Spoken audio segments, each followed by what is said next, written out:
ഞാൻ നോക്കുമ്പോൾ ഭയങ്കര തീയാണ്. എനിക്ക് വിഷമമായി.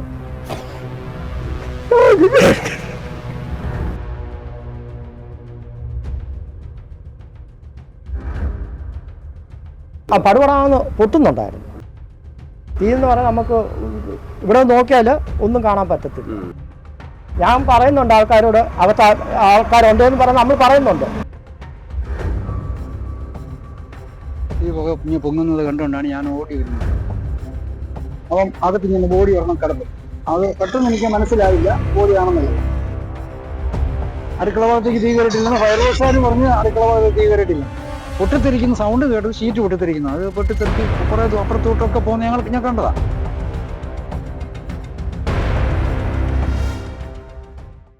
വീടിന് തീപിടിച്ച് ദമ്പതികളും മകളും മരിച്ചു. കോട്ടയം എരുമേലി കനകപ്പലത്ത് ഇന്നലെ 12:30യോടെയാണ് സംഭവമുണ്ടായത്. എരുമേലിയിൽ ജൂബിലി സൗണ്ട് എന്ന പേരിൽ മൈക്ക് സെറ്റ് നടത്തുന്ന സത്യപാലൻ, ഭാര്യ ശ്രീജ, വിദേശത്ത് ജോലി ചെയ്തിരുന്ന മകൾ അഞ്ജലി എന്നിവരാണ് മരണപ്പെട്ടത്. ആദ്യം ശ്രീജ ഈ സംഭവ സ്ഥലത്ത് തന്നെ മരണപ്പെടുകയായിരുന്നു. പിന്നീട് സത്യപാലനെയും മകളായ അഞ്ജലിയെയുമാണ് കോട്ടയം മെഡിക്കൽ കോളേജ് ആശുപത്രിയിൽ പ്രവേശിപ്പിച്ചത്. വൈകുന്നേരത്തോടെ ഇവർ രണ്ടുപേരും മരിച്ചുവെന്ന വിവരമാണ് ലഭിക്കുന്നത്. വീട്ടിനുള്ളിൽ തന്നെ ഉണ്ടായിരുന്ന മകനായ അഖിലേഷ് പരിക്കുകളോടെ പൊള്ളലേറ്റ് ഇപ്പോൾ കോട്ടയം മെഡിക്കൽ കോളേജ് ആശുപത്രിയിൽ കഴിയുകയാണ്. എങ്ങനെയാണ് തീപിടുത്തം ഉണ്ടായത് എന്നുള്ളൊരു കാര്യത്തിൽ ഇപ്പോഴും വ്യക്തത വന്നിട്ടില്ല. അതേസമയം അഗ്നിശമന സേന ഉദ്യോഗസ്ഥർ നടത്തിയ പരിശോധനയിൽ ഗ്യാസ് സിലിണ്ടർ പൊട്ടിത്തെറിച്ചല്ല ഇവിടെ തീപിടുത്തം ഉണ്ടായത് എന്ന് വ്യക്തമായിട്ടുണ്ട്. പിന്നെ എങ്ങനെയാണ് തീപിടുത്തം ഉണ്ടായത് എന്നൊരു കാര്യത്തിൽ വ്യക്തത ഇതുവരെയും വന്നിട്ടില്ല. ഏതായാലും ദാരുണമായ ഒരു സംഭവം തന്നെയാണ്. വിദേശത്ത് ജോലി ചെയ്യുകയായിരുന്നു മകളായ 29 വയസ്സുകാരിയായ അഞ്ജലി എന്ന പെൺകുട്ടി. കഴിഞ്ഞ 3 ദിവസം മുൻപാണ് നാട്ടിലേക്ക് ലീവിനായി എത്തുന്നത്. അതിന് ശേഷമാണ് ഈ അപകടമുണ്ടായത്. ഈ മകളുടെ പ്രണയ ബന്ധവുമായി അയൽവാസിയായ യുവാവുമായി ബന്ധപ്പെട്ട ഒരു തർക്കം നിലനിൽക്കുകയായിരുന്നു.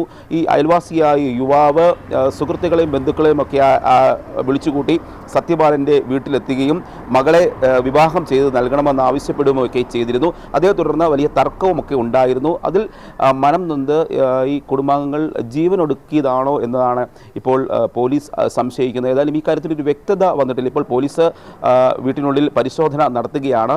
വീട് ഏതാണ്ട് പൂർണ്ണമായും മുറി കത്തി നശിച്ച നിലയിലാണ്. ഉപകരണങ്ങളെല്ലാം കത്തി നശിച്ച ദൃശ്യങ്ങൾ നമുക്ക് കാണാൻ കഴിയും. നാട്ടുകാരാണ് ആദ്യം ഇവിടെ ഓടിക്കൂടിയത്. വലിയൊരു ശബ്ദവുമായിരുന്നു.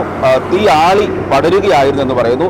അതുപോലെ തന്നെ വീട് അകത്തു നിന്നും പൂട്ടിയിട്ടിരിക്കുകയുമായിരുന്നു. അതുകൊണ്ട് നാട്ടുകാർക്ക് കയറാൻ ശ്രമിച്ചെങ്കിലും കയറാൻ സാധിച്ചില്ല. അത്തരത്തിലുള്ള തീ ആളി പടർന്നു നിൽക്കുന്ന ഒരു സാഹചര്യമായിരുന്നു. ഇതിന് തൊട്ട് മുൻവശത്തായി കട നടത്തുന്ന ഒരാളാണ് ആദ്യം ഇവിടേക്ക് ചെല്ലുന്നത്. അദ്ദേഹത്തിനോട് നമുക്ക് സംഭവത്തെ പറ്റി നമുക്ക് ചോദിക്കാം. ചേട്ടൻ്റെ കടയിൽ മുന്നിൽ തന്നെയാണ് സംഭവം? അതെ അതെ. പെട്ടെന്ന് ആദ്യം കണ്ടു. അത് ഞാൻ ഇവിടെ ഇരിക്കുമ്പോൾ തീ കത്തുന്ന ഇതായിട്ട് കണ്ടു. അന്നേരം ഞാൻ ഇവിടുന്ന് ഒരു ബക്കറ്റ് വെള്ളമായിട്ട് ഓടി കാറിക്കൊണ്ടങ്ങ് പോകുമായിരുന്നു. അപ്പോഴത്തേക്ക് ഇവിടുന്ന് ആൾക്കാരെല്ലാം വന്നവർ പിന്നെ വെള്ളം ഒഴിക്കുകയും അതും ഇതുമെല്ലാം ആയിട്ട് അങ്ങ് കൂടുമായിരുന്നു. കതക് തുറക്കാൻ പറ്റുമായിരുന്നോ? ഇല്ലില്ല, കടവിന് ആരാണ്ട് ചവിട്ടി പൊളിക്കുകയായിരുന്നു കുറേ കഴിഞ്ഞ്. അത് കാണത്തില്ല നമുക്കൊന്നും ഒരു വകയും.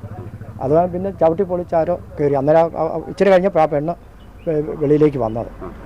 ശ്രീജ മരണപ്പെട്ട കൊച്ച് മകള്. അവരെയും കൊണ്ട് ചെറുക്കൻ്റെ കൂട്ടർ അന്നേരം ഇവിടെ ഉണ്ടായിരുന്നു. ആ പിള്ളേരൊക്കെ അവരാ പെണ്ണിനെ കൊണ്ട് പോയത്. ബാക്കി നമ്മളിങ്ങനെ വെള്ളം കോരി വന്നവർ വെള്ളം കോരി കൊടുത്തുകൊണ്ടിരിക്കുകയായിരുന്നു. പടുപടാന്ന് പൊട്ടുന്നുണ്ടായിരുന്നു.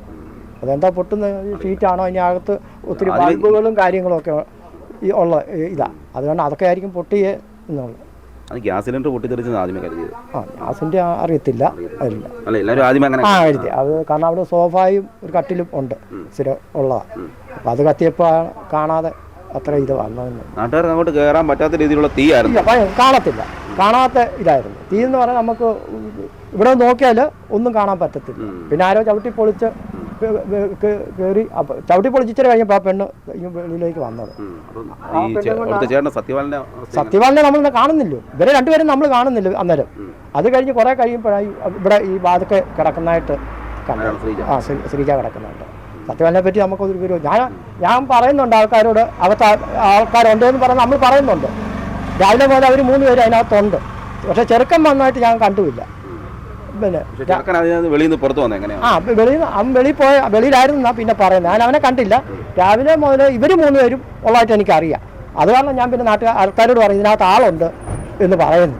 അത് വെള്ളം ഒഴിക്കുക ഞാൻ പറയുന്നുണ്ട്, ഇതിനകത്ത് ആളുണ്ട് എന്ന് പറയുന്നുണ്ട്. അന്നേരം ആൾക്കാർക്ക് ഒരിച്ചിലൂടെ ഇതായി ആൾക്കാർ ആദ്യം ഓർത്ത് ഇവള് മാത്രം ഈ പെണ്ണ് മാത്രമേ ഉള്ളെന്നുള്ള ഒരു ധാരണയായിരുന്നു. അപ്പം ഞാൻ പറയുന്നുണ്ട് ഇവിടെ ഇതിനകത്ത് ആളുണ്ടെന്ന് പറഞ്ഞു. എനിക്കറിയാം 3 പേരുണ്ടായിരുന്നു രാവിലെ മുതൽ. സത്യവാലിന് ഈ അപകടം നടക്കുന്ന തൊട്ട് പിന്നെ ചേട്ടൻ കണ്ടിരുന്നു? രാവിലെ മുതൽ ഇവിടെ ഉണ്ടായിരുന്നു. രാവിലെ മുതൽ ഇവർ ഈ വാതിലടച്ച് ഇട്ടേക്കുമായിരുന്നു. ഇവർ ചെറിയ വിഷയങ്ങളൊക്കെ ഉള്ളതുകൊണ്ട് വാതിലടച്ചിട്ടേക്കുമായിരുന്നു. അപ്പോൾ ഈ രണ്ടാമതാഴ്ച ഈ പയ്യൻ വന്ന് വിളിച്ചു കഴിഞ്ഞ് ഇവൻ വന്ന് വാതിൽ തുറന്നു. അപ്പോൾ ഞാൻ ഈ കസേര ഇരിപ്പുണ്ട്. അത് തുറന്നു കഴിഞ്ഞ് പെട്ടെന്ന് അടച്ചു കഴിഞ്ഞ് ഒരു 5 മിനിറ്റ് കഴിഞ്ഞില്ല. ഞാൻ നോക്കുമ്പോൾ ഭയങ്കര തീയാണ്. എനിക്കത് വിഷമമായി. എല്ലാവരുമായി സംസാരിക്കുന്നു, എല്ലാവരുമായി സഹകരിക്കുന്ന ഒരു വ്യക്തിയാണ് സത്യവാലൻ. അദ്ദേഹത്തിൻ്റെ കുടുംബമാണ് ഇപ്പോൾ, ഭാര്യയും മകളുമാണ് ഇപ്പോൾ ഇല്ലാതായിരിക്കുന്നത്. ആദ്യം ഭാര്യയായ ശ്രീജ ഈ സംഭവ സ്ഥലത്ത് തന്നെ മരിച്ചായിട്ട് ഞാൻ അറിയുന്നത്.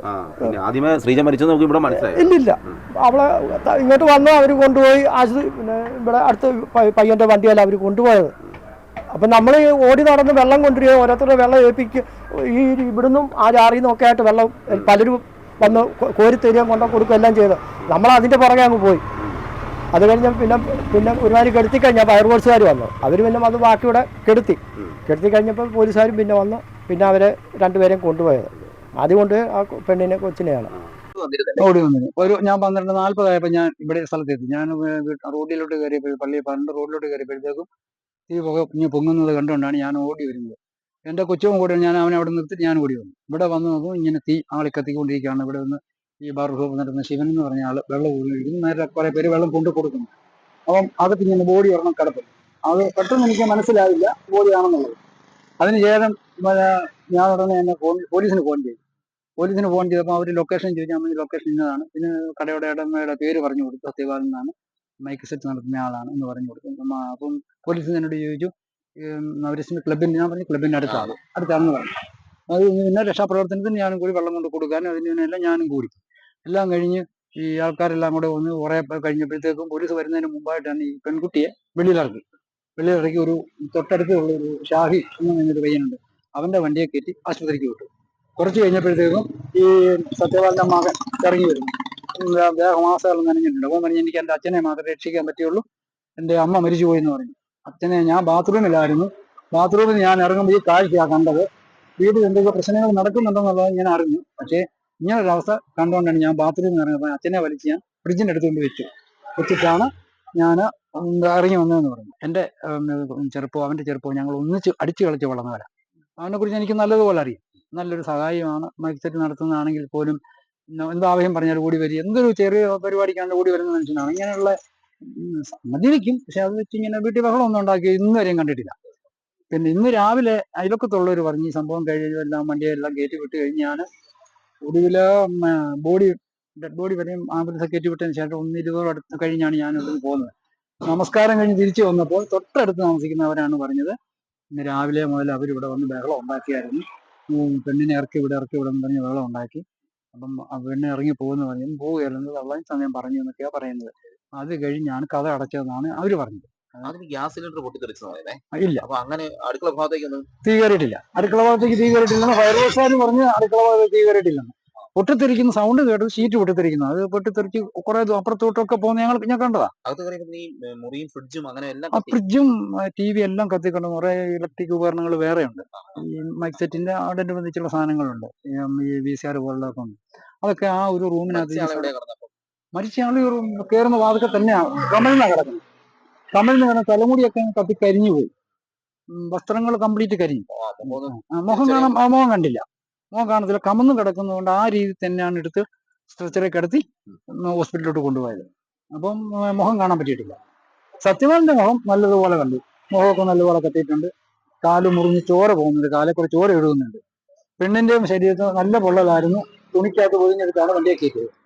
ഈ പെണ്ണുമായിട്ട് സ്നേഹമാണെന്ന് പറയുന്ന പയ്യനും അവന്റെ ബന്ധുക്കളും കൂടെയാണ് ഈ പെണ്ണിനെയും കൊണ്ട് ഹോസ്പിറ്റലിലോട്ട് പോയത്. ഇത്രയും കാര്യമാണ്. ഞാൻ 1:25 ഞാൻ ഇവിടുന്ന് പോകുന്നത്. ഈ സംഭവം എരുമേലി റാന്നി പാതയിൽ കനകപ്പുറത്തിൻ്റെ റോഡരികിൽ തന്നെയാണ് ഇവരുടെ വീട്. അതുകൊണ്ട് തന്നെ അധികം ആളുകളൊക്കെ ഓടി വരുന്നതിന് മുന്നേ ഈ സംഭവം ഈ തീപിടുത്തം ഉണ്ടാകുകയായിരുന്നു. പെട്ടെന്നാണ് ഈ സംഭവ സ്ഥലത്ത് തന്നെ ശ്രീജ മരണപ്പെടുകയായിരുന്നു. പിന്നീട് സത്യപാലനെയും മകളെയും കോട്ടയം മെഡിക്കൽ കോളേജ് ആശുപത്രിയിൽ എത്തിച്ചെങ്കിലും വൈകുന്നേരത്തോടെ അവരും മരണപ്പെട്ടതായുള്ള വിവരമാണ് ലഭിക്കുന്നത്. അതേസമയം ഈ വീട്ടിനുള്ളിലുണ്ടായിരുന്ന ഇളയ മകനായ അഖിലേഷ് ബാത്റൂമിൽ കയറിയതിനാൽ അവന് കൂടുതൽ പൊള്ളൽ ഏറ്റിട്ടില്ല. കാലിനും കൈക്കുമൊക്കെയാണ് പൊള്ളലേറ്റത്. അഖിലേഷ് കോട്ടയം മെഡിക്കൽ കോളേജ് ആശുപത്രിയിൽ ചികിത്സയിൽ കഴിയുകയാണ്. ഇന്ന് പോസ്റ്റ്മോർട്ടം നടപടികൾക്ക് ശേഷം ഉച്ചയ്ക്ക് ശേഷമാണ് 3 പേരുടെയും സംസ്കാരം നടത്തുക എന്നാണ് ബന്ധുക്കൾ അറിയിച്ചിരിക്കുന്നത്. Cameraman ജിതിനൊപ്പം സിയർ sham, Marunadan Malayali, Kottayam.